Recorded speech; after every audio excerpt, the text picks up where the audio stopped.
জানালাবিহীন নির্জন কারাগারের শিকল বাঁধা অবস্থায় ওরা আমার স্বামীকে রেখে দিত।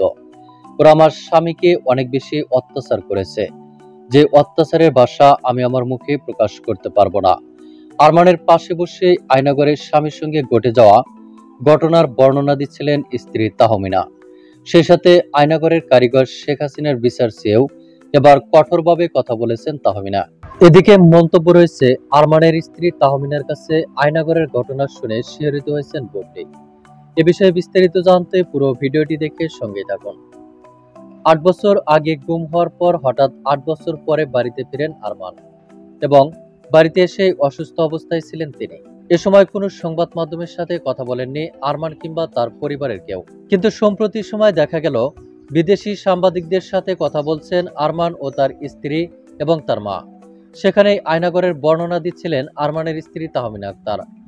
আরমানের স্ত্রী তাহমিনা আক্তার স্বামীর নির্যাতনের কথা বর্ণনা দিয়ে বলেন, জানালাবিহীন শিকল বাঁধা অবস্থায় ওরা আমার স্বামীকে নির্জন অন্ধকার কক্ষে বেঁধে রাখত। অমানবিক নির্যাতনও করত আমার স্বামীর উপর। শুধু তাই নয়, খাবারও দিত সবচেয়ে আবর্জনাযুক্ত খাবার, তা আবার না দেখে খেতে হতো। এ সময় স্ত্রী তাহমিনা আবেগে আপ্লুত হয়ে বলেন, ৮ বছর পর আমি আমার স্বামীকে দেখে সত্যি আমি আশ্চর্য হয়েছি। কারণ আমি আল্লাহ তাআলার কাছে যেভাবে চেয়েছিলাম তা যে এভাবে দেবে তা আমি কখনোই কল্পনাই করতে পারিনি। কারণ আমরা তো ওনার আশা একেবারে ছেড়েই দিয়েছিলাম। লাখো কোটি শুকরিয়া ওই উপরওয়ালার কাছে। সর্বশেষ বলেন, আয়নাগরের তৈরির মূল কারিগর হলেন শেখ হাসিনা।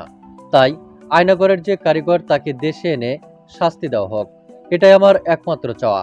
এদিকে মন্তব্য রয়েছে যে ব্যারিস্টার আরমানের স্ত্রী তাহমিনার মুখে আয়নাগরের কথা শুনে শিহরিত হয়েছেন এবং সেই সাথে কান্নায় ভেঙে পড়েছেন চিত্রনায়িকা শবনম বুবলি।